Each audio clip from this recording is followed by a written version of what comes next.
श्रीचैतन्यमनोभीष्टं स्थापितं येन भूतले स्वयं रूपः कदा मह्यं ददाति स्वपदान्तिकम्। वन्देऽहं श्रीगुरु श्रीयुतपदकमलं श्रीगुरुन् श्रीरूपं साग्रजातं सहगण रघुनाथान्वितं तं सजीवम् साद्वैतं सावधूतं परिजन सहितं श्रीकृष्ण चैतन्य देवं श्रीराधा कृष्ण पादान् सहगण ललिता श्री विशाखान्वितांश्च। हे कृष्ण करुणा सिन्धो दीनबन्धो जगत्पते गोपेश गोपिका राधाकान्त नमोऽस्तुते। तप्त काञ्चन गौराङ्गी श्रीराधे वृन्दावनेश्वरी वृषभानुसुते देवी प्रणमामि हरिप्रिये। वाञ्छाकल्पतरुभ्यश्च कृपा सिन्धुभ्य एव च पतितानां पावनेभ्यो वैष्णवेभ्यो नमो नमः। नमो विष्णुपादाय कृष्णपृष्ठाय भूतले श्रीमते भक्तिवेदान्त स्वामी इति नामिने। नमस्ते सरस्वती देवी गौरवाणी प्रचारिणे निर्विशेषशून्यवादी पाश्चात्य देशतारिणे। जय श्री कृष्ण चैतन्य प्रभु नित्यानंद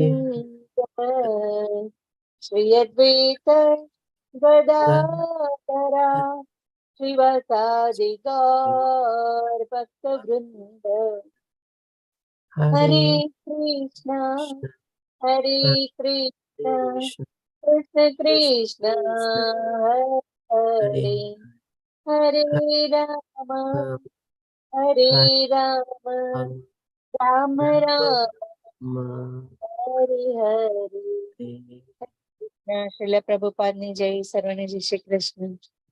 हरे कृष्णा दीप्ति माता जी। धन्यवाद दीप्ति माता जी। हरे कृष्णा सर्वने। श्रील प्रभुपाद की जय। श्री राधा गोविंद प्रणाम।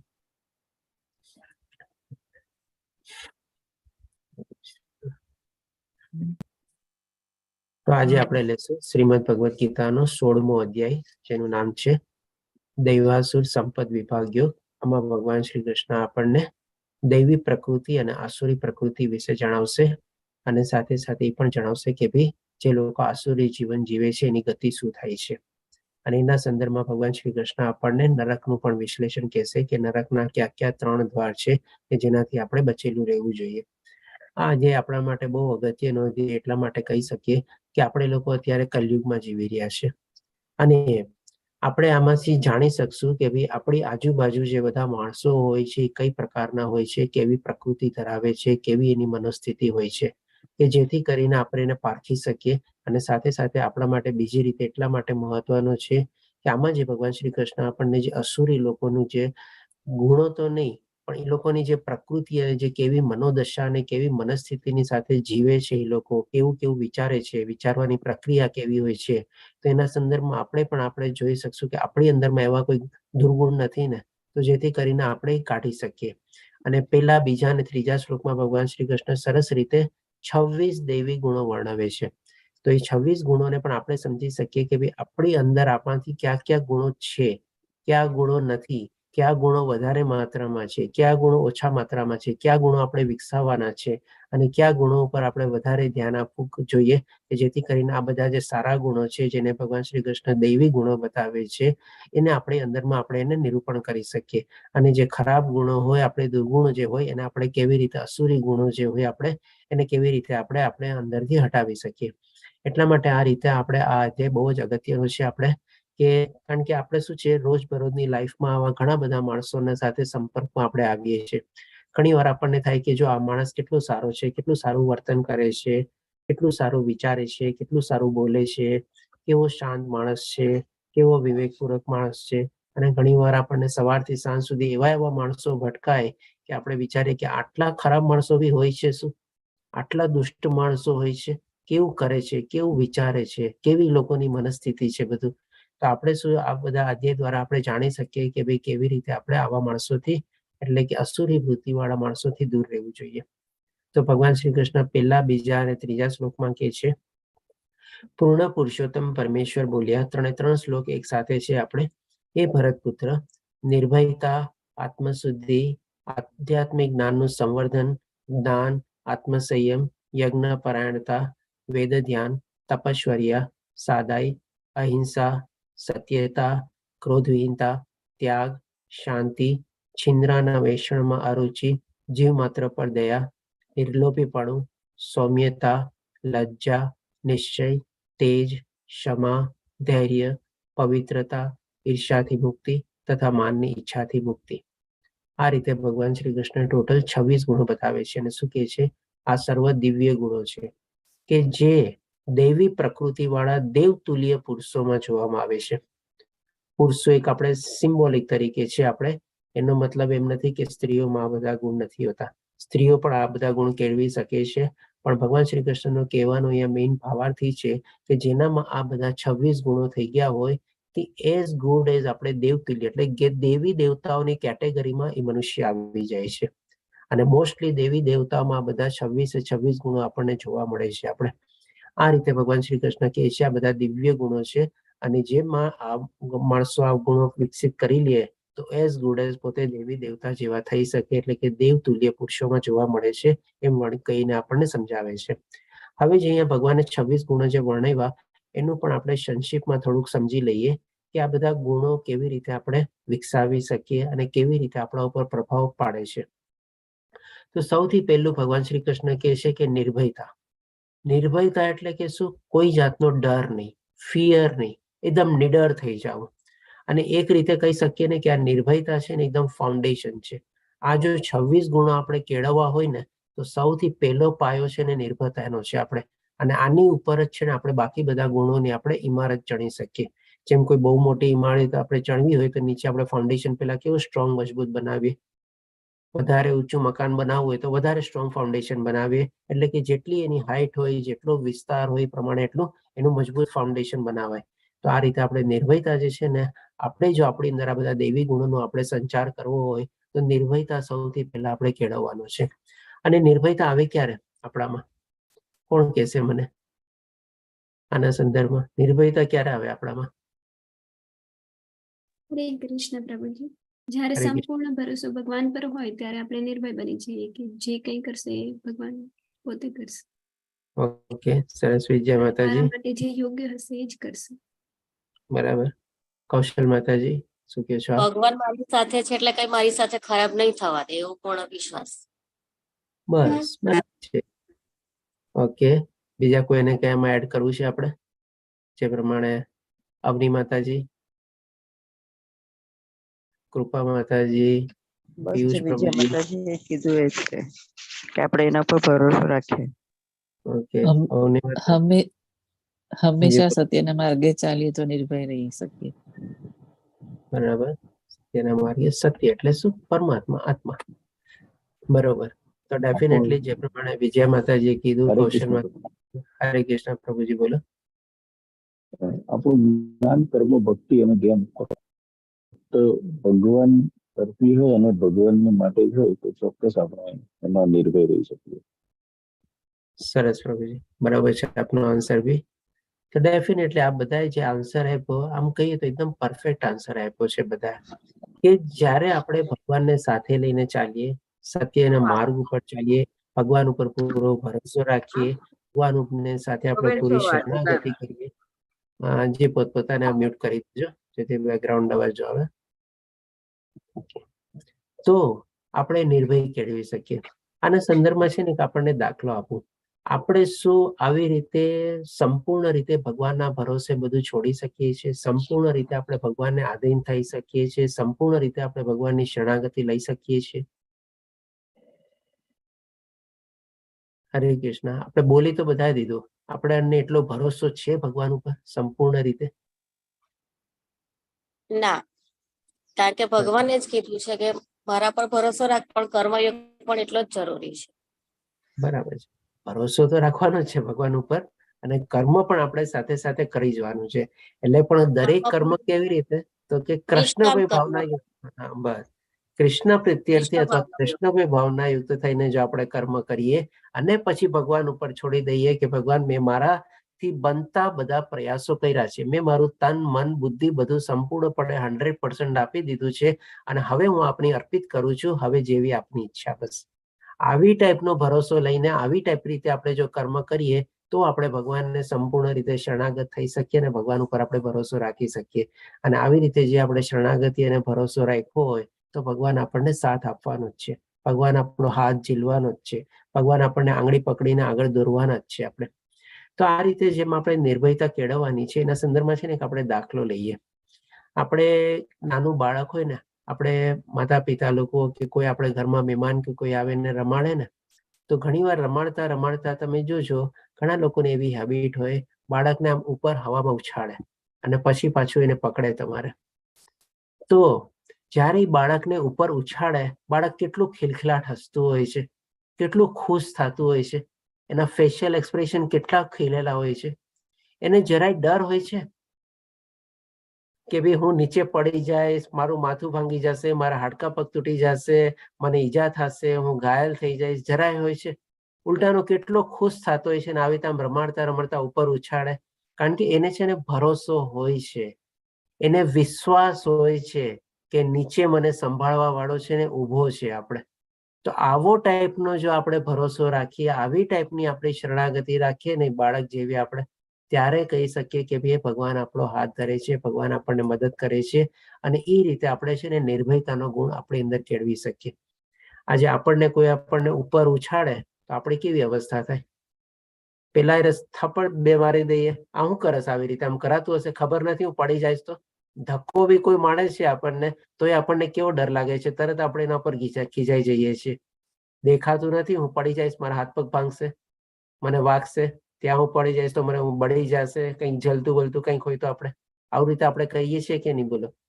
આપણી સમજમાં છે ને એવો બાળક જેવો ભાવ આવતો જ નથી, જે બાળકને જયારે આપણે ઉપર ઉછાળીએ છીએ ને કેવો ખુશખુશાલ હોય છે. બોલો, is this the right example? બોલો કે નહીં? આપ લોકોને કેવું લાગે છે? આમ નિર્ભયતા કેવી રીતે કેળવી શકાય આપણે? શું કહો છો આપ બધા? એક્ઝામ્પલ તો રાઈટ છે પ્રભુજી. તો આવી રીતે છે ને આપણે ભગવાન ઉપર ભરોસો રાખવાના છે. બાળકને કેવો ભરોસો છે, કેવો ખિલખિલાટ હશે છે આપણે કે ભાઈ મને તો નીચે પકડવા વાળો છે જ. આપણે પણ તો અહીંયા જેમ 15મા અધ્યાયમાં ગઈકાલે જાણ્યું ને, આપણે પણ તો અહીંયા ઊંધામાંથી જ દટકીએ છીએ ને, આપણે પણ તો ઉપરથી અહીંયા નીચે જ પડ્યા છીએ ને આપણે. તો આપણે પણ અહીંયા ભગવાન ઉપર ભરોસો રાખીએ કે ના ભાઈ ભગવાને મને અહીંયા મોકલાય છે, મને જે કામ કરવાનું છે મારે કરવાનું છે, ભગવાન મને મારો સાચવશે, બસ એને જ મને પછાડ્યો છે ને ઉપરથી, ચાલો એ જ મને સાચવશે. આવી રીતે ભરોસો લઈને જો આપણે જિંદગી જીવીએ તો આપણે નિર્ભય થઈ શકીએ આપણે. પછી આત્મશુદ્ધિ. આત્મશુદ્ધિનો મતલબ શું કે ભાઈ આપણી આત્મામાં છે ને ઘણા બધા આવરણ હોય છે. શેના શેના આવરણ હોય છે? આપણે કોણ કહેશે મને? અત્યાર સુધી ઘણું બધું આ ચીજ આપણે કવર કરેલી છે. હરે કૃષ્ણ પ્રભુજી. બોલો. જય માતાજી. કૌશલ માતાજી બોલો તમે. એક તો મોહ, મોટામાં મોટું આવરણ. મોહ, બરોબર. મોટામાં મોટું આવરણ, એકદમ બરોબર. હજી ત્રિગુણી માયા. ત્રિગુણી માયા તો ચાલો બરાબર જ છે, આપણે તો એનાથી બંધાયેલા છે. પણ આત્મશુદ્ધિ માટે આપણી અંદર આવા બધા જે દુર્ગુણો જે હોય છે મોહ, લોભ, ક્રોધ. મોહ, લોભ, ક્રોધ, બરાબર એકદમ. તો અને હજી એક બહુ મોટી ચીજ મિસિંગ કરો છો આ બધા. કામ, હું અર્થ, કરું અર્થોપાર્જન. કામ એટલે મોહ ને બધું ચાલો આવી ગયું બરાબર. મોહ, ક્રોધ, બધું રાગ, દ્વેષ, હું કરું છું એ મોટું. દેખાડો. દમને ઈર્ષા, દેખાડો. ઈર્ષા, દેખાડો, બરાબર. એ બી હજી એક અભિમાન. ચીજ, અભિમાન અથવા તો અહંકાર. ચાલો આપણે અહંકારની સેન્સમાં લઈ લઈએ તો અહંકાર, રાગ, દ્વેષ, ક્રોધ, મોહ, માયા, અહંકાર, ઈર્ષ્યા, આ બધાથી છે ને આપણી આત્મા છે ને કવર છે. આપણી બધી ચીજ છે ને આસ્તે આસ્તે હટાવવાની છે આપણે. તો જ આપણે આત્મશુદ્ધિ કહેવાય આપણે. એટલે કે આપણી આત્માને છે ને આપણે પ્યોર કરવાની છે. આપણે કેમ વારે ઘડી આપણે બ્યુટી પાર્લરમાં જઈએ છીએ, આપણે વેક્સિંગ કરાવીએ છીએ, પછી એનું બ્લીચિંગ કરાવીએ છીએ, બધું કરાવીએ છીએ ને, કે જેથી કરીને આપણો ચહેરો છે એકદમ ચમકે. મેં પર્ટિક્યુલરલી જ્યારે કોઈ લગ્ન પ્રસંગમાં કે કંઈ જવું હોય, આગલે દિવસે જઈને આપણે ફેશિયલ ને બ્લીચિંગ ને વેક્સિંગ ને બધું કેટલું બધું કરાવીએ છીએ, આઈબ્રો ને આ ને તે ને બધું. હવે આ બધી ચીજ એવું નહીં કહું કે ખાલી લેડીઝ લોકો કરાવે છે, આ બધી ચીજ હવે જેન્ટ્સ લોકો કરાવતા લાગી ગયા છે. તો એ બધું શું કરે છે આપણે? તો કે ભાઈ પોતાનો ચહેરો છે ચમકાવવા માટે ને. તો આપણે આત્માને આવી રીતે ક્યારે ધોઈએ છીએ? આત્માને આવી રીતે આપણે ક્યારે શુદ્ધ માટે કરીએ છીએ? આપણું ઇન્ટરનલ ક્લિન્ઝિંગ આપણે ક્યારે કરીએ છીએ? તો આ ચીજ છે બધું આપણા મનમાંથી રાગ, દ્વેષ, ક્રોધ, મોહ, માયા, અહંકાર, ઈર્ષા, બધી ચીજો હટાવવાની છે. તો જ આપણી આત્મશુદ્ધિ થાય. પછી આધ્યાત્મિક જ્ઞાનનું સંવર્ધન, જેમાં બધા અત્યારે સવારના પૂરમાં ક્લાસમાં જોડાયેલા છો, ઘણા લોકો શ્લોક પઠન અને અનુવાદમાં જોડાય છે. આ બધું શું છે? આપણે આધ્યાત્મિક જ્ઞાન જ લઈએ છીએ. સંવર્ધન એટલે કે ભેગું કરવું, આપણી એસેટ, મિલકત. આપણે મનુષ્ય જીવનમાં જે બધી આપણે મિલકતો, પ્રોપર્ટી અને એસેટ બનાવવા માટે આખો દિવસ વલખા મારીએ છીએ અને મહેનત કરીએ છીએ, એ આપણને શું મદદ કરે છે? જી રાજેન્દ્ર પ્રભુજી. આત્મા આપણો જેમ અભિમાન્યુ ચક્રવ્યૂહમાં ફસાયો હતો, એમ આપણો આત્મા આ બધા ચક્રમાં ફસાયો છે. આત્મા ચક્રવ્યૂહમાં ફસાયો છે, તો એને ભગવાન જ મદદ કરી શકે છે બહાર નીકળવા માટે.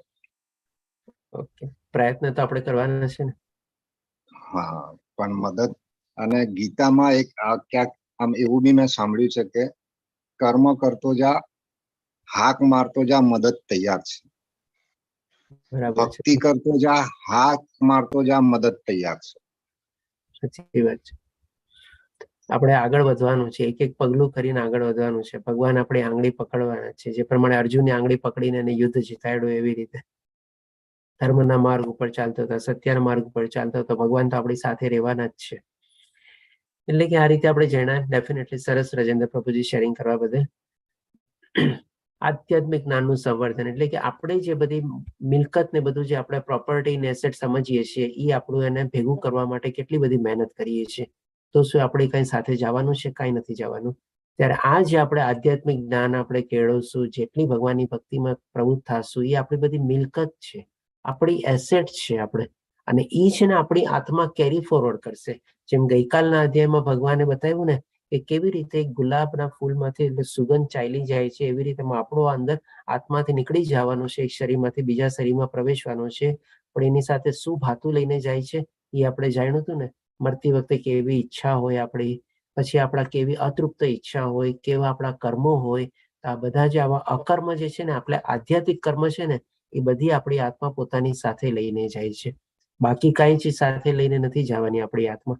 એટલે કે સાચી મિલકત, સાચી પ્રોપર્ટી, સાચી એસેટ આપણી આ જ ચીજ છે. એટલે માટે કહે છે આધ્યાત્મિક જ્ઞાનનું સંવર્ધન. દાન, યજ્ઞ, તપ અને દાન, આ ત્રણ ચીજ છે ને આપણે કાલ પૂરતી આપણે મુલતવી રાખીએ. કારણ કે કાલે જે આપણે 17મો અધ્યાય લેશું ને, આપણે શ્રદ્ધા તે વિભાગ્યો, એમાં ભગવાન શ્રી કૃષ્ણ આપણને આ બધી ચીજ બહુ ડિટેલમાં સમજાવવાના છે. તો યજ્ઞ, તપ અને દાન આપણે કાલે લેશું. આત્મસંયમ એટલે કે ભાઈ પોતાની સાથે જ પોતે સંયમિત છે આપણે.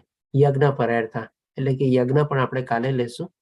વેદ ધ્યાન, વેદ ધ્યાન એટલે કે શું? આપણા જે બધા શાસ્ત્રો છે, વેદો, પુરાણો, ભગવદ્ ગીતા, ભાગવતમ, જેટલું થાય આપણે એને વાંચવાનો કોશિશ કરવો જોઈએ. અને જેટલું થાય આપણે એને એમાંથી જ્ઞાન મેળવવાની કોશિશ કરવી જોઈએ. આ પણ આપણે આધ્યાત્મિક જ્ઞાનના સંવર્ધનમાં બી આવી જાય, વેદ ધ્યાન ને બધું આપણે. તપશ્ચર્યા આપણે કાલે લેશું, યજ્ઞ, તપ અને દાન. સાદાઈ, સિમ્પ્લિસિટી, આના પર થોડું ઘણું આપણે આગલા અધ્યાયમાં ડિસ્કસ કરી ગયા છીએ કે આપણા જીવનમાં આપણે સાદાઈથી જીવવાનું છે. આપણે અહિંસા પણ આપણે ડિસ્કસ કરી લીધું છે કે 2 ટાઈપની અહિંસા હોય છે. આપણે કોઈ જીવ હત્યા અને કોઈના આધ્યાત્મિક માર્ગમાં આપણે અડચણ ન બનવું. સત્યતા એટલે કેવી, આપણે બને ત્યાં સુધી સત્યના માર્ગનો આપણે રસ્તો અપનાવવાનો છે. આપણી વાણીમાં આપણે સત્યતા કેળવવી જોઈએ. ક્રોધ વિહીનતા, આ જ અધ્યાયમાં આપણે જાણશું કે નરકના જે 3 દ્વાર છે એમાંનું એક દ્વાર ભગવાન શ્રી કૃષ્ણ કહે છે ક્રોધ. એટલે ક્રોધ વિહીનતા એટલે કે ક્રોધ વગરનું આપણે બનવાનું છે. ગુસ્સા ઉપર આપણે કાબુ મેળવવાનો છે. જેવી રીતે મન ઉપર કાબુ મેળવવાનો છે એવી રીતે આપણા ગુસ્સા ઉપર બી આપણે બહુ કાબુ મેળવવાનો છે. ત્યાગ એટલે કે બી આસ્તે આસ્તે બધી ચીજોને છોડતી જવાની છે. જેમ આપણે આગલા અધ્યાયમાં જાણ્યું હતું ને ગુણાતીત તેના લક્ષણો કે બી બાળકો, પત્ની, ઘર, આ બધીમાંથી મમતામાંથી મુક્તિ. તો જે પ્રમાણે આ બધાએ પણ કીધું કે ભાઈ આપણી આત્મા મોહથી કવર થયેલી છે. એમાં પણ આપણે એના પ્રત્યે આપણે ત્યાગ કેળવવાનો છે. શાંતિ એટલે કે બહુ પીસફુલી, બહુ ઉપદ્રવી નથી થવાનું. સામાન્ય ક્રિયાકરણ પ્રમાણે જે થતું એ પ્રમાણે કરીએ, પણ આપણે બહુ એક્સ્ટ્રા એફર્ટ આપીને ન થતું એને પ્રમાણે કરવા જઈએ એમાં આપણને જ અશાંતિ મળે છે. આપણે છિંદ્રાના વેષણમાં રુચિ એટલે કે આના 2 મિનિંગ રીતે થઈ શકે. એક તો શું, છિંદ્રાના વેષણમાં એટલે કે ભાઈ પોતાના લક્ષ્ય સિવાય જે કાંઈ પણ હોય બધું એમાં રુચિ નહીં ધરાવવાની, એમાં ઇન્ટરેસ્ટ નહીં ધરાવવાનો. અને બીજો મિનિંગ એ રીતે કે કોઈની આપણે નિંદા અને કોઈની આપણે ક્રિટિસાઇઝ નહીં કરવાનો. આપણે જીવ માત્ર પર દયા, આ ડેફિનેટલી આપણે બધા જીવ માત્ર ઉપર દયા કેળવવાની છે. આ ચીજ પણ આપણે થોડી ઘણી આગલા અધ્યાયમાં આપણે શીખી ગયા હતા. જે 12મો અધ્યાય લીધો હતો ભક્તિ યોગમાં, એમાં પણ આપણે જાણ્યું હતું. પછી ગુણાતીત વ્યક્તિના લક્ષણોમાં આપણે જાણ્યું હતું. નિર્લોભીપણું, નરકના જે 3 દ્વાર છે એમાં જેમ આપણે ક્રોધ છે એવી રીતે ભગવાન શ્રી કૃષ્ણ બીજો દ્વાર લોભિયાપણું બી બતાવે છે. આ જ અધ્યાયમાં આપણે જાણશું કે બહુ આપણે લાલચી અથવા બહુ લોભીપણું નથી રાખવાનું. થોડુંક મેળવી લીધું, ચાલ હજી વધારે મેળવું, એવું બધું નહીં. સૌમ્યતા એટલે કે સોબરનેસ. અને લજ્જા એટલે કે થોડી ઘણી લાજ શરમ, જે આપણે કહીએ ને સૌમ્યતા અને લજ્જા, જે આપણે કહી શકીએ કે ભાઈ આપણે આજકાલના યંગ જનરેશનમાં બહુ આપણને મિસિંગ હોય છે. કેવા કપડાં પહેરવા, વડીલોની સામે કેવા કપડાં પહેરીને બેસવું. લતા માતાજી, આપને મ્યુટ કરું છું પ્લીઝ.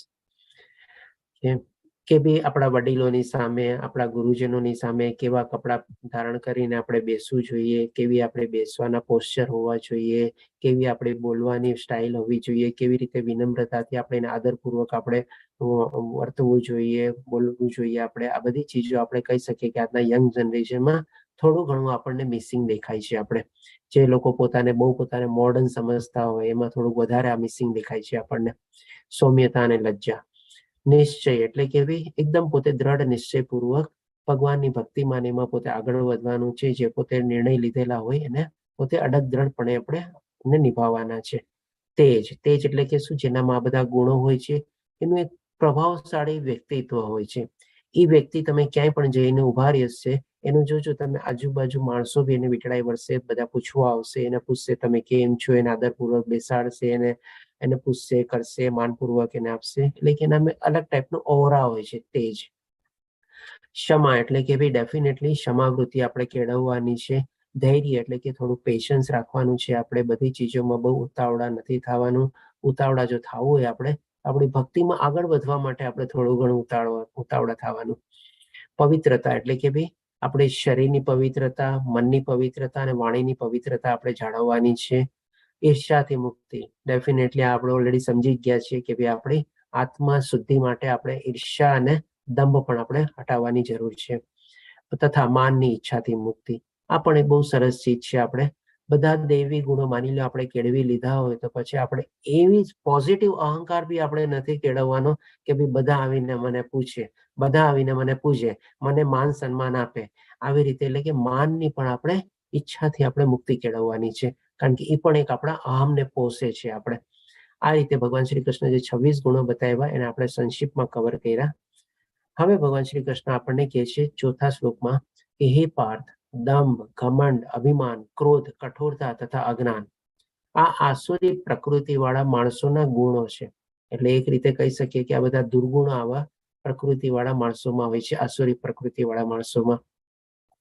દંભ એટલે દેખાડો, આપણે જાણી ગયા છીએ.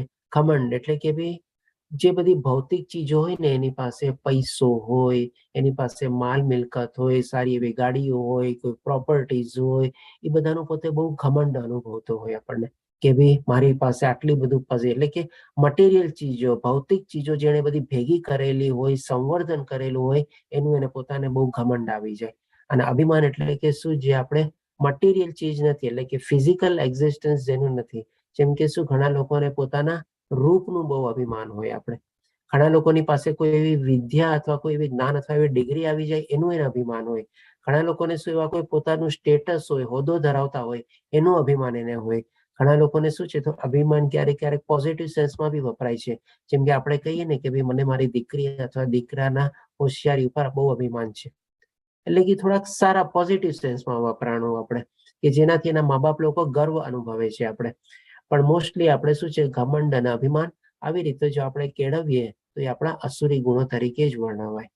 અને જો થોડું ઘણું આપણે આપણા જેમ કે છોકરાઓને એના ઉપર આપણે પોઝિટિવલી વાપરતા હોઈએ, આપણને ગર્વ હોઈએ, તો એ આપણે થોડુંક આપણે અંદર સમાવી લેવાનું. ક્યારેક કોઈ બહુ કઈ વખાણ કરે તો આપણે કહેવાનું, હા ભાઈ ભગવાનની કૃપા છે, મારા દીકરામાં ગુણ છે, મારા દીકરીમાં ગુણ છે. બસ આપણે કે મને અભિમાન છે, એના માટે મને ગર્વ છે, એમાં પણ આપણો થોડોક અહમ આવી જ જાય છે. ક્રોધ એટલે કે ક્રોધ વિહીનતા જે છે એ દૈવી ગુણ છે, અને ક્રોધની સાથે હોય, ક્રોધ સહિત હોય, એ આપણે અસુરી ગુણ છે. આપણે કઠોરતા એટલે કે જડતા બહુ. મેં કીધું એટલે આમ થવું જ જોઈએ, મેં આમ કીધું તું ને તે આમ કેમ કર્યું, મેં તને આમ કરવાનું કીધું તું ને તે આવી રીતે આમ કેમ કર્યું. આવી બધી કઠોરતા બહુ હોય આપણે. અને પોતાનું ધારું કરવાનું, બસ એ બધી એક ટાઈપની આપણે જડતા અથવા કઠોરતા છે. અને અજ્ઞાન એટલે કે આધ્યાત્મિક જ્ઞાન હોય નહીં, થોડું ઘણું ભૌતિક જ્ઞાન કેળવેલું હોય, પણ એમાં પણ એ અભિમાન ધરાવતો હોય પોતે, અથવા તો એનું ઘમંડ ધરાવતો, એના લીધે કંઈક એને ભેગું કર્યું હોય.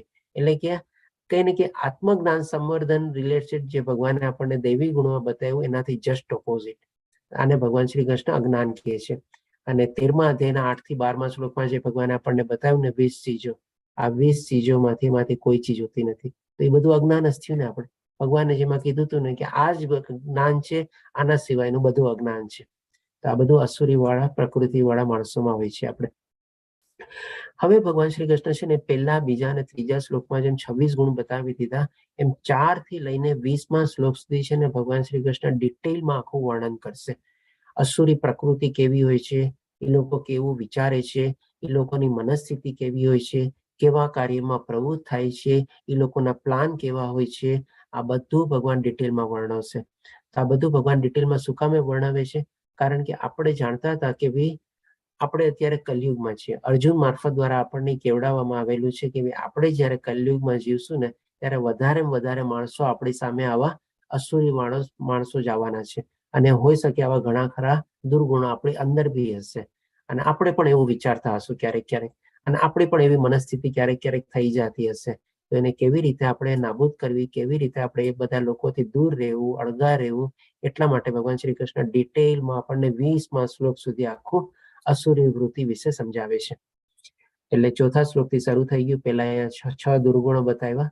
હવે ભગવાન શ્રી કૃષ્ણ કહે છે 5મા શ્લોકમાં પહેલા એન્ડ રિઝલ્ટ બતાવી દે છે કે દિવ્ય ગુણ જે છે આપણને મોક્ષ તરફ લઈ જનારા છે, અને આસુરી ગુણો બંધનકારક છે. કેવી રીતે બંધનકારક છે, કેવી રીતે આગલી ગતિ થાય છે, એ બધું ભગવાન શ્રી કૃષ્ણ આપણને ડિટેલમાં આગલા બધા શ્લોકોમાં બતાવશે 20મા શ્લોક સુધી. અને એની પહેલા પાંડુપુત્રને એ બી કહે છે, એટલે કે અર્જુનને કહે છે કે તું ચિંતા કરીશ નહીં, કારણ કે તું દિવ્ય ગુણો સાથે જન્મેલો છે. શું કામે અર્જુનને આવી રીતે એમ કહે છે? તો કે ભાઈ હવે જે ભગવાન ડિટેલમાં અસુરી ગુણો, જે બધા દુર્ગુણો જે વર્ણવવાના છે, એ સાંભળીને અર્જુનના મનમાં હજી એવું ક્યાંક ન થાય કે ભાઈ ચાલો હજી યુદ્ધ લડવા જઈશ, અને જે બધા લોકોને હું મારીશ અથવા જેની સામે હું યુદ્ધ કરીશ, મારા ગુરુજનો ને મારા આપ્તજનો ને પ્રિયજનોની સામે, તો હું પણ અસુરી નહીં ગણાવું ને.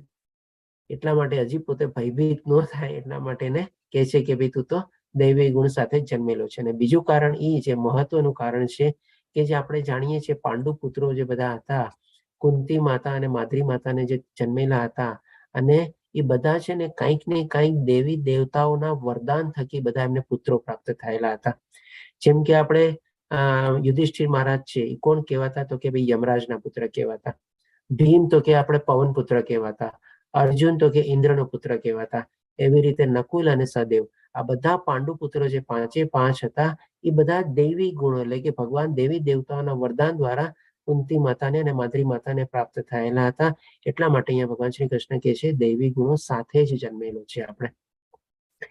હવે ભગવાન શ્રી કૃષ્ણ 7મા શ્લોકમાં કહે છે કે જે લોકો આસુરી છે તેઓ જાણતા નથી કે શું કરવું જોઈએ અને શું ન કરવું જોઈએ. તેઓમાં નથી પવિત્રતા, નથી ઉચિત આચરણ કે નથી સત્ય જોવા મળતું. આમાં ફોટો જ આપણને ઘણું બધું કહી જાય છે. પર્ટિક્યુલરલી આજકાલના યંગ જનરેશન જે થોડી ઘણી આપણે ભૌતિક દુનિયાને ડિગ્રીઓ મેળવીને સારો એવો હાઈ પ્રોફાઇલ જોબ ને બધું મેળવી લઈએ છીએ, એ લોકોની કેવી સ્થિતિ હોય છે આપણે. ઓકે મનીષા માતાજી કે ભાઈ ઘણું આમ ઉદ્ધત વર્તન હોય છે, તોછડાઈ ભરેલું વર્તન હોય છે, પોતાની મનમાની કરતા હોય છે, પોતાના પ્રમાણે પોતે લાઈફસ્ટાઈલ જીવતા હોય છે. કોઈ જાતની લોકોમાં પવિત્રતા નથી જોવા મળતી, કોઈ સૌમ્યતા નહીં, કોઈ લજ્જા નહીં, શું આચરણ કરવું જોઈએ, કેવી રીતે રહેવું જોઈએ, કોઈ રીતે કોની સામે બેસવું જોઈએ, ઉઠવું જોઈએ, બોલવું જોઈએ, આ બધું કાંઈ ચીજ આપણને છે ને પર્ટિક્યુલરલી આજના યંગ જનરેશનમાં આપણને બહુ ઓછી જોવા મળે છે. એ લોકો બહુ આવી રીતે ઉલટા રસ્તે બધા ચાલેલા હોય છે. જી કૌશલ માતાજી હેન્ડ રેઝ છે આપનું. એમની શોખની વ્યાખ્યા જ અલગ હોય છે એટલે. હા એકદમ બરોબર છે. શોખ એટલે શું? એ લોકોનો લેટ નાઇટ પાર્ટીઝ, ડિસ્કોઝ જવાનું, બસ નાના કપડાં પહેરવાના, ટૂંકા કપડાં પહેરવાના, ઓછા કપડાં પહેરવાના, વધારે દેખાડો કરવાનો, જેથી કરીને લોકો બધા આકર્ષિત થાય, અવળી રીતે આકર્ષિત થાય. આ જ બધું એ લોકો કરતા હોય છે ને. આડું અવળું કંઈક એવા પીણાનું વ્યસન કરવાનું, એવી રીતે બધા મોજશોખ જ બધા એવા ટાઈપ ના હોય છે. જેમ કે લોંગ ડ્રાઈવ ઉપર જવાનું અને એકદમ ફૂલ સ્પીડમાં ગાડી ચલાવવાની, કાંઈ પણ ખાતા પીતા ફાસ્ટ મ્યુઝિક રાખીને ચાલવાનું, આવા બધા એ લોકો ના હોય છે. રાતના 2-3 વાગ્યા સુધી જાગવાનું, રવિવારે 10-12 વાગે ઉઠવાનું, આવા બધા એ લોકોના હેબિટ હોય છે, શોખ હોય છે, અને એ પ્રમાણે એ લોકો પોતાની લાઈફસ્ટાઈલ જીવતા હોય છે. આમાં ક્યાંય આપણને સત્ય જોવા મળે છે? આમાં ક્યાંય આપણને સારી ચીજ જોવા મળે છે? ક્યાંય આપણને સાચી ચીજ જોવા મળે છે? તો કે ના, બધું જ ખોટું છે ને આપણે. પણ એ લોકો જીવે છે, આવી જ લાઈફસ્ટાઈલ જીવતા હોય છે. હવે પછી જોઈએ ભગવાન શ્રી કૃષ્ણજી આગળ કહે છે કે 8મા શ્લોકમાં કે તેઓ કહે છે કે આ જગત મિથ્યા છે. ક્યાંથી મિથ્યા હોય જગત? ભગવાને આ સૃષ્ટિનું સર્જન કરેલું છે, તો ભગવાન શું કોઈ મિથ્યા ચીજનું સર્જન કરવાના છે? શું ભગવાન કોઈ ખોટી ચીજનું સર્જન કરવાના છે? ભગવાન કોઈ બેકાર યુઝલેસ ચીજનું સર્જન કરવાના છે? Definitely not. તેમ છતાં પણ એ લોકોની આવી મનસ્થિતિ હોય છે. આગળ શું કહે છે એ લોકો જોઈએ. તેનો કોઈ આધાર નથી. એટલે કે કોનો કોઈ આધાર નથી? તો કે જગતનો કોઈ આધાર નથી.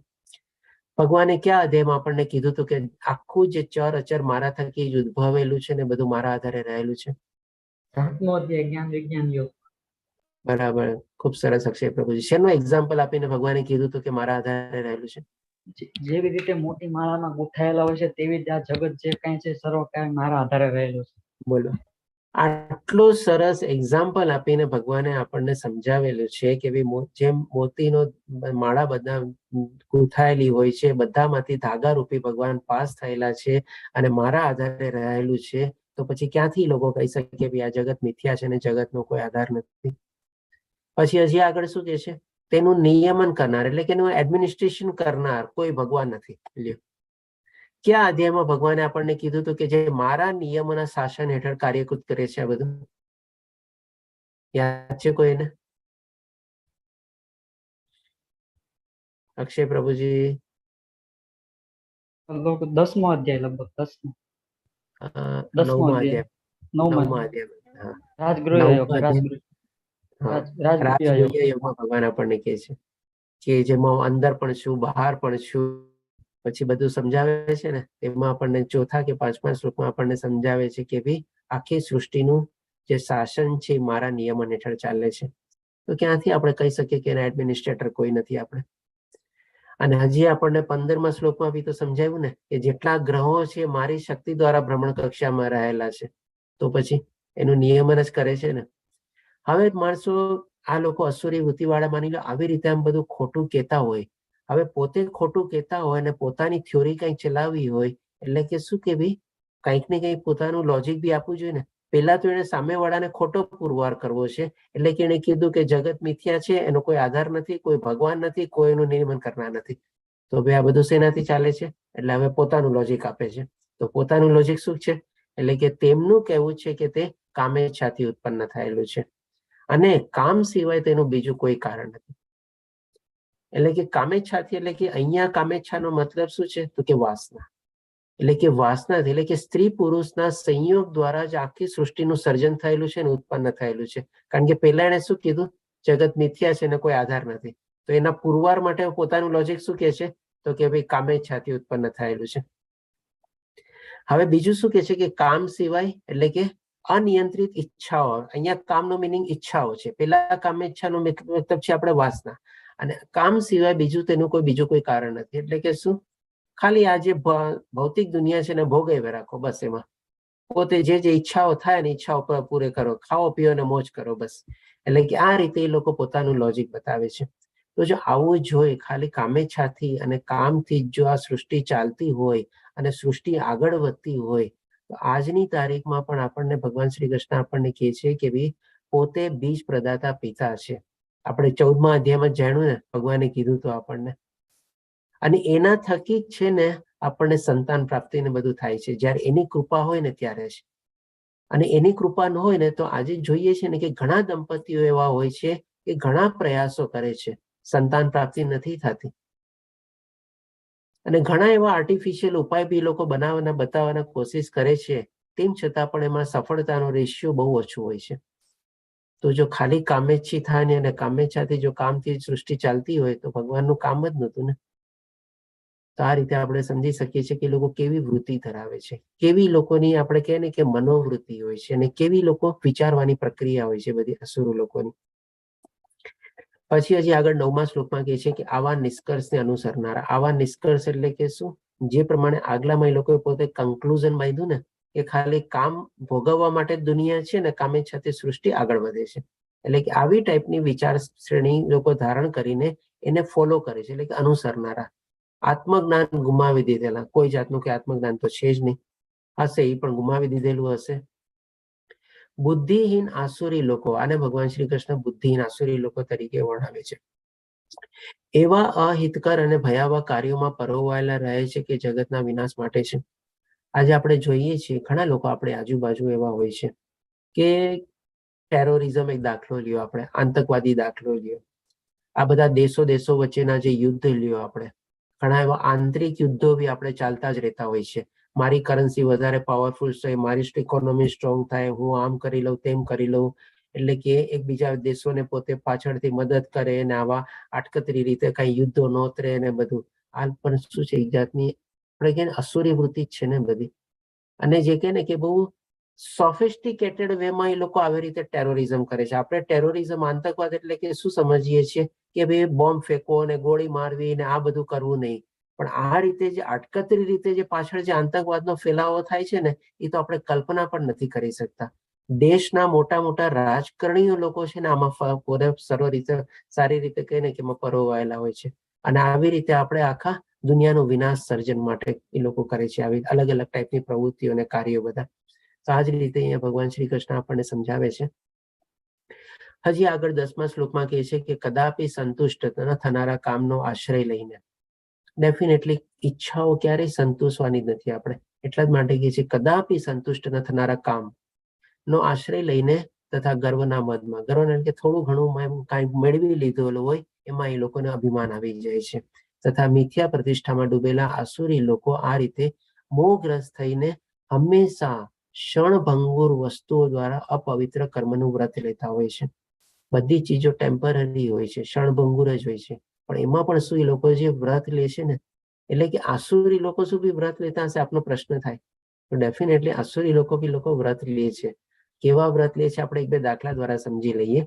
કે માની લો એવી કોઈ ચીજ ખાવાની મનાઈ હોય અને આપણે ખાતા હોઈએ આપણે. હવે એ આસુરી લોકો શું કરતા હોય કે ભાઈ અમે લોકો તો છે ને આ પર્ટિક્યુલરલી, જેમ કે ગુરુવારે અમે લોકો નથી ખાતા. એટલે એવું ટાઈપનું ખબર છે ને કે ભાઈ આ ચીજ ખાવી ખોટી છે, તો બી બધા દિવસે નો ખાને. શું કામે ગુરુવારને દિવસે? પાછા પ્રાઉડલી કે ના ભાઈ ગુરુવારને દિવસે હું બધું નથી ખાતો કઈ. એવી કોઈ ચીજ પીવાની મનાઈ હોય અને પોતે પીતા હોય, પછી શું કે ભાઈ આજે તો શનિવાર છે ને, આજે હું નહીં આવી શકું પાર્ટીમાં, આજે તો હું નથી લેતો એ બધું કઈ. પ્રાઉડલી બોલે પાછા એમાં. અરે ભાઈ આમાં શું પ્રાઉડ લેવાની વાત છે? જો તને ખબર છે પીવું ખોટું છે અને ખરાબ છે અને સારું નથી, તો પછી શનિવારે શું કામ હે? હંમેશ માટે છોડી દે ને. પીવાનું ભૂલી માની લીધું કે ભૂલ કરી બેઠો છો તો છોડી દે ને. હવે એમાં આવા ખોટા વ્રત લેવાની શું જરૂર છે? એટલે કે આ શું છે, હવે અપવિત્ર કર્મનું વ્રત લેતા હોય છે. એટલે કે અસુરી લોકોની મનસ્થિતિ કેવી હોય છે, એ કેટલી હાઈટ સુધી લોકો બધું કરે છે, અહીંયા ભગવાન શ્રી કૃષ્ણ આપણને બતાવે છે. આજની તારીખમાં જો આ 5000 વર્ષ પહેલા જે ભગવાને બતાવ્યું હતું, આજે પણ આજની તારીખમાં કેટલું રિલેવન્ટ છે આપણે બોલો. હજી 11માં 12મા શ્લોકમાં કહે છે કે તેઓ એટલે કોણ? તો કે આવા અસુરી લોકો એવો વિશ્વાસ ધરાવે છે, એટલે કે પાછા કોન્ફિડન્ટ બી હોય છે, એકદમ વિશ્વાસ ધરાવે છે કે ઇન્દ્રિયોને તૃપ્તિ એ જ માનવ સભ્યતાની મુખ્ય જરૂરિયાત છે. એટલે કે જેમ કીધું ને, કામ, બસ એટલે કે ખાઓ પીઓ ને મોજ કરો, બસ એ જ એ લોકોનું મેઇન પ્રાયોરિટી છે ને એના જ માટે અહીંયા મનુષ્ય જીવન પ્રાપ્ત કર્યું છે, એમાં જે લોકો સમજે છે. એ રીતે અંતકાળ સુધી તેમને અપાર ચિંતા રહે છે. ચિંતા રહેવાની જ છે, કારણ કે એની કોઈ ઈચ્છા પૂરી થવાની જ નથી, તો પછી ક્યાંથી ચિંતા ન રહી? એટલે કન્ટિન્યુઅસલી ચિંતા અને સ્ટ્રેસ, ટેન્શન, ડિપ્રેશનમાં લાઈફ એ લોકો જીવે છે. તેઓ લક્ષાવધી ચિંતાઓની જાળમાં બંધાયેલા રહીને અને કામ તથા ક્રોધમાં ડૂબેલા રહીને ઇન્દ્રિય તૃપ્તિ માટે અનૈતિક સાધનો દ્વારા ધન સંગ્રહ કરે છે. અહીંયા આપણે સમજી શકીએ છીએ કે ભાઈ આપણે કરપ્શન જે આપણે ફેલાયેલું છે ઘણા બધા દેશોમાં, તેનું કારણ શું છે? આ આસુરી વૃત્તિ જ છે ને. આપણે અનૈતિક સાધનો દ્વારા ધન સંગ્રહ કરે છે. અનૈતિક સાધનો નો મતલબ શું? એટલે કરપ્શન જ થયું ને, બીજું શું થયું? આપણે ચોરી, લૂંટ, ફાટ, કરપ્શન, એકબીજાને ચીટિંગ કરવું, આજ બધું આવ્યું ને આપણે. અને આજની તારીખમાં જો આપણે કલયુગમાં જોવા જઈએ તો આપણને બધી જગ્યાએ ચીજ જોવા મળે છે. આપણને બધી જગ્યાએ કંઈક ને કંઈક નાની મોટી ચીટિંગ થતી જ હોય છે. કંઈક ને કંઈક એવા બધા ધુતારા બેઠા જ હોય છે. આજે તો જેમ કે ઘણા બધા હવે કેટલા મોટા મોટા સ્કેમ થવા માંડ્યા છે. ચાલો પોલિટિકલ લોકો સ્કેમ કહી રહ્યા તો વાત અલગ છે. આજે જેમ આપણી રોજબરોજની લાઈફમાં બી આપણે જોઈએ તો આ બધા જે ટેકનોલોજી ને બધાના રિલેટેડ કેટલા બધા સ્કેમ થાય છે. આપણે આ જ થયું ને બધું, અનૈતિક દ્વારા ધન સંગ્રહ થયો ને આપણે. હવે પછી 13 થી 15મા શ્લોકમાં ભગવાન શ્રી કૃષ્ણ કહે છે, આસુરી મનુષ્યો વિચારે છે કે આજે મારી પાસે આટલું ધન છે અને મારી યોજનાઓ દ્વારા હું વળી વધારે ધન મેળવીશ. એટલે કે કોન્ફિડન્ટલી તો છે, હવે સાથે સાથે પોતાના પ્લાન બી બનાવે છે એ લોકો કે ભાઈ આજે મેં આટલું ભેગું કરી લીધું છે, આટલી મને સફળતા મળી છે ને, હવે આવા ઓર મોટા મોટા આવા પ્લાન હું બનાવીશ કે જેથી કરીને ઓર વધારે ધન મેળવશું. આજે જેમ કે આપણે સ્મગલિંગ એક્ટિવિટીઝ કયો તમે, આ બધી એક્ટિવિટીઝ ને બધું શું છે? એ લોકોના એ જ પ્લાનો હોય છે ને બધા, કે આજે હું આમ કરીશ, તેમ કરીશ, અત્યારે આટલા પૈસા મળ્યા, પાછા આટલા મળશે. હાલમાં મારી પાસે આટલું છે ને ભવિષ્યમાં તે વધીને વધી જશે. આપણે તે મારો શત્રુ છે ને મેં તેને મારી નાખ્યો છે ને મારા બીજા શત્રુ પણ મારી જશે. આનો મતલબ શું? કે આવી રીતે એ લોકો જે નેગેટિવ કર્મોમાં પ્રવૃત્ત થયેલા હોય છે તો એ લોકોને શું વિઘ્નો નહીં આવતા હશે? ડેફિનેટલી એ લોકોની પ્રોબ્લેમ આવે છે, ઘણા મોટા મોટા પ્રોબ્લેમ આવતા હોય છે, પણ એ લોકો શું, ભાઈ આજે મેં આને કાપી નાખ્યો, આને ખતમ કરી નાખ્યો, આ પ્રોબ્લેમ હટાવી દીધો, ઓલાને લાંચ આપીને ઓલાને વાં કરી નાખ્યો, આની બદલી કરી નાખ્યો, આમ કર્યું તેમ કર્યું. એટલે એ લોકો શું સમજે છે કે ભાઈ મારા બધા વિઘ્નોને એક એક કરીને હું હટાવતો જાઉં છું અને આગળ વધતો જાઉં છું. એટલા માટે કે છે કે મેં આજે તે મારો આ શત્રુ હતો, મેં એને મારી નાખ્યો, ખતમ કરી નાખ્યો, હટાવી દીધો, અને એવી રીતે જે કાંઈ પણ મારા માર્ગમાં જે બીજા કોઈ શત્રુ આવશે તો એને પણ હટાવી દઈશ અને બધાને ઓર આગળ વધીશ. હું બધી વસ્તુનો સ્વામી છું, હું ભોગતા છું, હું સિદ્ધ છું, હું શક્તિશાળી છું અને સુખી છું. કેટલું સદંતર મિથ્યા કોટેશન છે આપણે ગયો. અહીંયા ભગવાને આપણને શું બતાવ્યું હતું કે બધી ચીજો મારા થકી ઉદ્ભવેલી છે, ચર અને અચર, બધી ચીજોનો સ્વામી હું છું. દેવી દેવતાઓનો પણ સ્વામી હું છું. ક્યાંથી સ્વામી હોય બોલો તો? 5મા અધ્યાયના 29મા શ્લોકમાં ભગવાને આપણને શું કીધું હતું કે પ્રથમ ભોગતા હું છું. તો ક્યાંથી પોતે ભોગતા હોય? હું સિદ્ધ છું, બધી સિદ્ધિ પ્રાપ્ત કરેલી છે? Definitely not. શક્તિશાળી છું અને સુખી છું, એ પણ ટેમ્પરરી છે, કારણ કે ભગવાને શું કીધું હતું? મનુષ્યમાં જે કાંઈ પણ સામર્થ્ય છે મારા લીધે જ છે. તો પછી ક્યાંથી પોતે શક્તિશાળી હોઈ શકે? ભગવાનના થોડી ઘણી જે આપણે કહીએ ને કોઈ પુણ્ય કર્મ કંઈ કર્યા હશે એટલે કે પોતાને શક્તિશાળી સમજે છે, એટલે કે ભગવાનની કૃપાથી વગેરે શક્તિશાળી બી ન થઈ શકે. અને સુખ તો છે જ નહીં. આ દુઃખાલયમાં શાશ્વતમાં ક્યાંથી સુખી હોઈ શકે? હું સૌથી વધુ ધનવાન છું તથા મારી આજુબાજુ ગુણવાન સંબંધીઓ છે. ગુણવાન સંબંધીઓ એટલે કોણ? એના બધા ચમચા લોકો, એના ખુશામતી એ લોકો. આજે એ લોકો સમજે છે કે બીજું હું જ્યાં જાઉં છું ત્યાં મારી પાસે બધા આવીને ઘેરાઈ જાય છે, મને મારી ચમચાગીરી કરે છે, મારી ખુશામત કરે છે, તો એને પોતાના કુળવાન સંબંધીઓ માને છે. અને આ કુળવાન સંબંધીઓ પણ કેવા છે? પોતાના મતલબથી જ છે, સ્વાર્થી છે. એને પણ એની પાસેથી કંઈક ને કંઈક કામ કઢાવવું હશે ત્યાં સુધી જ છે. જેવું એ કામ પતશે ને, એ જે કહેવાતા કુળવાન સંબંધીઓ છે ને બધા આપોઆપ હટી જશે. અથવા તો એ જેવો માણસ પોતે સ્ટ્રોંગ માંથી વીક થશે ને, બધા ઓટોમેટિકલી એના ઉપર ઓર હાવી થઈ જશે. એટલે કે પણ બધું ટેમ્પરરી છે ને. કોઈ અન્ય મારા જેવો બળવાન તથા સુખી નથી. અરે ભાઈ, એ પણ જો કઈ થોડું ઘણું તું પોતાને સમજસ, એ પણ તો ભગવાન થકી તારામાં સામર્થ્ય આવ્યું છે. હું યજ્ઞો કરીશ, હું દાન આપીશ અને એ રીતે આનંદ માણીશ. હવે જે મેં કીધું ને, આપણે યજ્ઞ, તપ અને દાન કાલ માટે આપણે મુલતવી રાખીએ. તો અસુર લોકો પણ છે ને, જેમ આપણે કીધું ને, અકર્મ નું પવિત્ર વ્રત લે છે. કેવી રીતે વ્રત લે છે એ તો આપણે સમજ્યા. તો અસુર લોકો પણ છે ને યજ્ઞ કરે છે અને દાન કરે છે. પણ એ કેવું દાન કરે છે અને કેવા યજ્ઞ કરે છે આપણે કાલના અધ્યાયમાં જાણશું. આપણે એ લોકોની કેવી વૃત્તિ વાળા હોય છે. આપણે આ પ્રમાણે આવા મનુષ્યો મોહમાં ફસાયેલા હોય છે. એટલે કે આવી રીતે એ લોકો મોહિત થયેલા હોય છે. પછી હવે 16મા શ્લોકમાં કહે છે કે આ પ્રમાણે વિવિધ ચિંતાઓથી ઉદ્વિગ્ન થયેલા તથા મોહજાળમાં બંધનમાં ફસાયેલા તેઓ ઇન્દ્રિય ભોગમાં અત્યંત આસક્ત બને છે તથા નરકમાં પડે છે. એટલે કે આ બધી રીતે આવી રીતે એ લોકોની લાઈફસ્ટાઈલ હોય છે જીવન જીવવાની. આગલી ગતિ શું થાય છે એ ભગવાન શ્રી કૃષ્ણ અહીંયા બતાવે છે કે ભાઈ નરકમાં પડે છે. એટલે કે કન્ફર્મ આપણે ભાગવતમાં 28 ટાઈપના નરક વર્ણવવામાં આવેલા છે. અને એકો એક વૃત્તિનું છે ને કેવા કેવા નરકમાં આપણે પીડા ભોગવવી પડે છે થાય છે. આપણે જેમ કે 4 બેઝિક રેગ્યુલેટરી પ્રિન્સિપલ છે ને આપણે, કે જેનાથી આપણે દૂર રહેવું જોઈએ. કેવી આપણે મદપાન ન કરવું જોઈએ, દારૂ શરાબ કેવો કોઈ નશો નહીં, પછી માંસ ન ખાવું જોઈએ આપણે.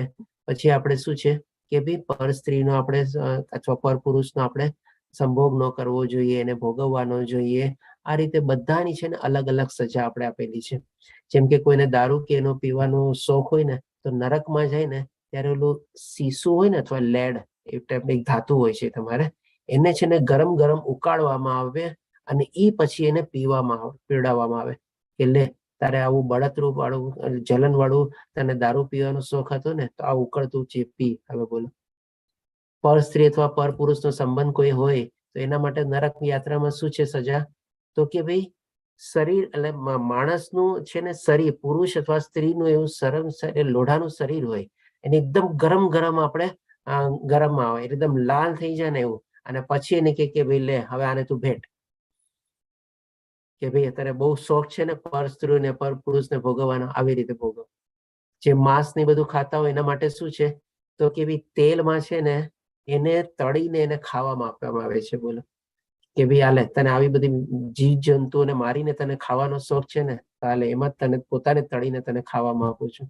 એટલે કે આવા બધા 28 ટાઈપના નરકમાં છે ને જે આપણે આવા બધા કુકર્મ ને બધું કરીએ ને બધાની શું સજા છે ને બધું એમાં વર્ણવવામાં આવેલું છે. આપણે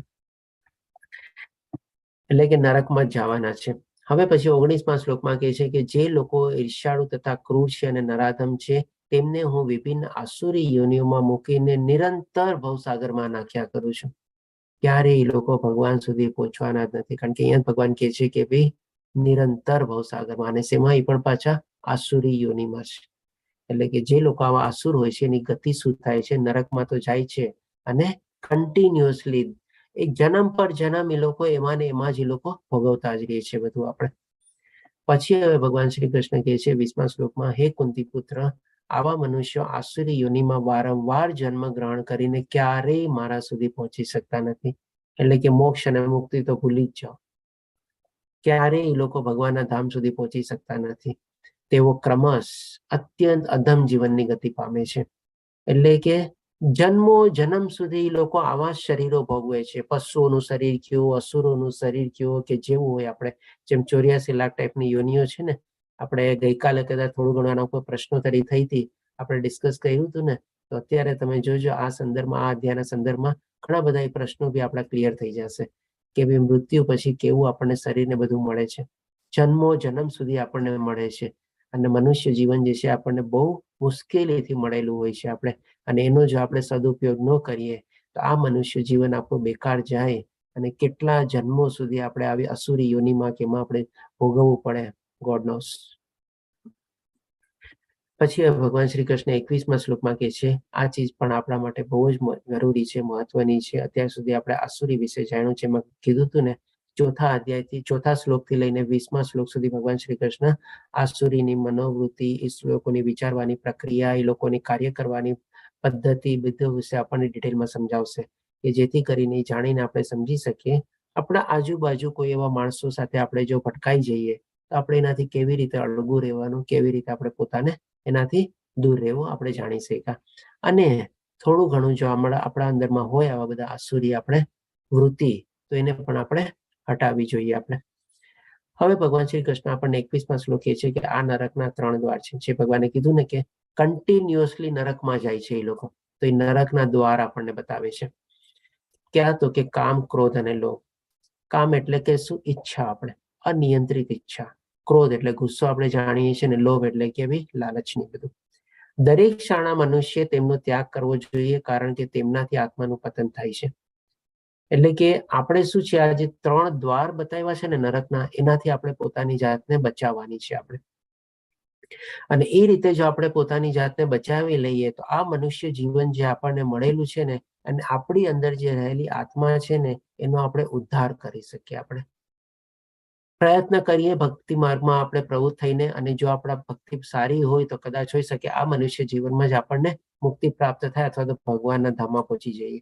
પણ એટલીસ્ટ આ 3 દ્વારથી આપણે જો બચી ગયા હોય ને, તો ચાલો હવે એટલું તો થોડું ઘણું કન્ફર્મ થયું કે ભાઈ આપણે નરકમાં નથી જવાના. આપણે કદાચ હોઈ શકે ઉચ્ચતર લોકમાં જઈએ, અને કદાચ હોઈ શકે આપણે મુક્તિ અથવા મોક્ષ પામી જઈએ અને ભગવાનના ધામમાં પહોંચીએ આપણે.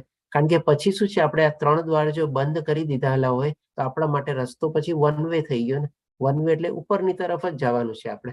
એટલીસ્ટ નીચેનો જે બધા રસ્તો જે છે નરકના દ્વાર, એ તો 3 આપણે બંધ કરી દીધા ને આપણે. તો આ રીતે જ આપણા જીવનનું આપણે લક્ષ્યમાં આગળ વધવા માટે આ પણ એક સેફ ગાર્ડ આપણે લેવાનું છે આપણે, અથવા તો આપણી પોતાની જાતને આપણે પ્રોટેક્શન આપવાનું છે આ નરકના 3 દ્વાર બંધ કરીને. એના માટે પછી ભગવાન શ્રી કૃષ્ણજી આગળ કહે છે કે હે કુંતી પુત્ર, જે મનુષ્ય નરકના 3 દ્વારોથી બચી ગયેલો છે, માનીને આપણે પોતાની જાતને પ્રોટેક્શન કરી લીધું, રક્ષણ આપી દીધું, તે આત્મ સાક્ષાત્કાર માટે કલ્યાણકારી કાર્ય કરે છે અને પછી ક્રમશ પરમ ગતિ પામે છે. હોઈ શકે આ મનુષ્ય જીવનમાં નહીં મળે, પણ એટલી જેમ ભગવાન શ્રી કૃષ્ણ આપણને ગેરંટી તો આપે છે થોડી ઘણી, કે ક્રમશ એટલે કે આસ્તે આસ્તે આપણે પરમ ગતિ ઉપર પહોંચશું. કારણ કે નીચેના તો 3 દ્વાર આપણે બંધ કરી દીધા, તો પછી હવે આપણે ઉપર જવાનું છે આપણે, અને એમાં પણ આપણે સ્ટેપ બાય સ્ટેપ કરીને આપણે આસ્તે આસ્તે ભગવાનની પરમ ગતિ એટલે કે ભગવાનનું ધામ પામવું. આપણે આ રીતે આપણે ભગવાનના ધામમાં પહોંચી શકીએ. આના સંદર્ભમાં એક આપણે દાખલો લઈએ કે આ 3 દ્વાર આપણે કેવી રીતે બંધ કરવા જોઈએ. જેમ આપણે રાતના સૂતી વખતે આપણું ઘર કેવી રીતે બંધ કરીએ છીએ, સરસ રીતે આપણે લોક મારીએ, સ્ટોપર મારીએ, આકડીઓ મારીએ, ઓલું કોલાપ્સિબલ ગેટ હોય તો એ બંધ કરીએ, જાળી બંધ કરીએ, કોઈ જૂના ઘરની સિસ્ટમ હોય તો ઓલો ધોકો મારીએ, આપણે પાછળમાં બધું કરીએ છીએ કે નહીં. આપણે બારી બારણાને બધું સરસ રીતે બંધ કરીએ, આપણે પછી એસી બેસી બધું ચાલુ કરીએ અને આરામથી પછી સૂઈએ ને. આપણે શેના માટે કરીએ છીએ? આપણે કોણ કહેશે મને? સેફટી માટે. સેફટી માટે. અને શેની સેફટી મોર કયો તો મને? કે ભાઈ ચોર વગેરે નહીં આવે ઘરમાં. ચોર નહીં બધા કોઈ ઘરે ના આવે, બરાબર. અને ચોર ને ઘરે આવે તો શેનો ડર હોય છે આપણને? શું ચોરીને લઈ જશે? આપણી માલ મિલકત ચોરીને લઈ જશે ને. હા, બરાબર ને. તો જો હવે જે ચીજ આપણી સાથે નથી આવવાની એનો આપણને ભય છે આપણને, અને એના સેફટી માટે આપણે કેટલું બધું કરીએ છીએ, કેટલા બધા તાળા મારીએ છીએ, ગેટ બંધ કરીએ છીએ, લોક કરીએ છીએ. તો આપણી જે સૌથી વધારે આપણી મિલકત છે, આપણી અંદર રહેલો જે આત્મા જે છે, આપણે સૌથી મોંઘેરી આપણી મિલકત કહેવાય આપણે, કે આપણે એનો ઉદ્ધાર કરવાનો છે. તો એના ઉદ્ધાર માટે આ જે 3 દ્વાર ભગવાને આપણને બતાવ્યા, તો એના 3 દ્વારને આપણે બંધ ન કરી શકીએ શું? આપણે આપણા ઘરની ને બધી માલ મિલકતની જો એટલી સેફટી રહેતા હોય છે, આપણે બધી નિર્જીવ ચીજ જ થઈને આપણે, અને આપણી સાથે કાંઈ નથી આવવાનું, કન્ફર્મ છે, આપણને ખબર છે, તેમ છતાં આપણે કેટલી બધી સેફટી લઈએ છીએ એના માટે. હવે તો સીસીટીવી કેમેરા બી લાગેલા હોય છે બધી જગ્યાએ.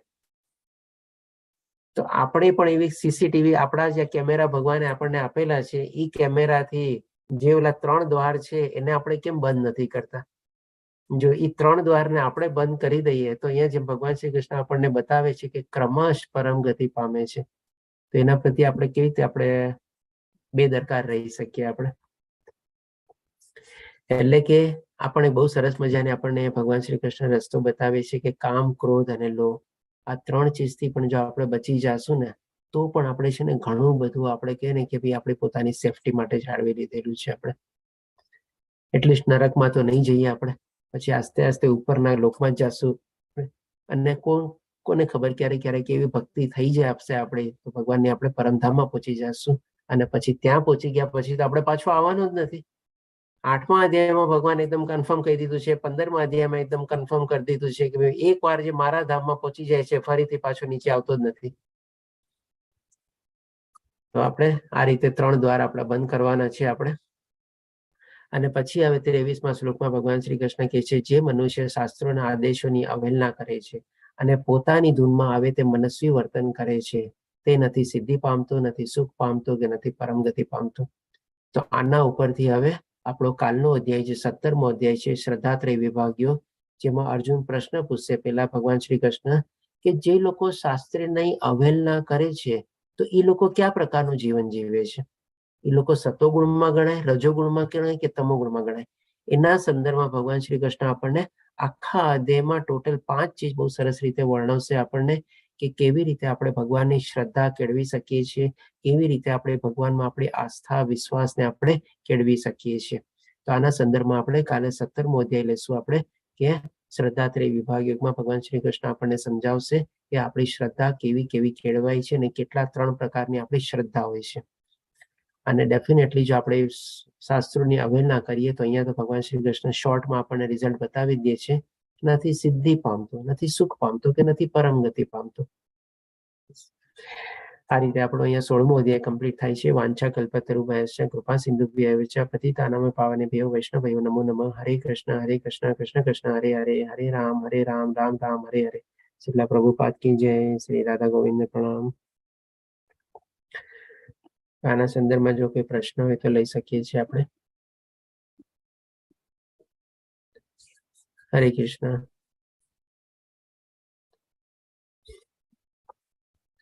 હરે કૃષ્ણ. અવની માતાજી, કૌશલ માતાજી, કૃતિ માતાજી. હરે કૃષ્ણ. હરે કૃષ્ણ. હરે કૃષ્ણ. મયંક પ્રભુજી, જ્યોતિ માતાજી, શીતલ માતાજી, કોઈને કોઈ પ્રશ્ન? જી વિજયા માતાજી. હરે કૃષ્ણ પ્રભુજી. હરે બસ કૃષ્ણ. ફીઝ માટે પૂછવું હતું. અવની માતાજી તમારે થઈ ગયું છે ને રજીસ્ટ્રેશન? કોઈ ઇસ્યુ નથી ને? હા થઈ ગયું છે. Okay okay.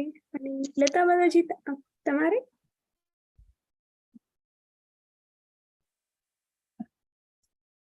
જ્યોતિ માતાજી, ઓકે. હરે કૃષ્ણ લતા માતાજી. હરે કૃષ્ણ. નથી થયું મારે. ઓકે, એટલે તમે લોગિન નથી કરી શકતા એવું છે? હા, મેં હા 2 તો દિવસ પહેલા કર્યું હતું try.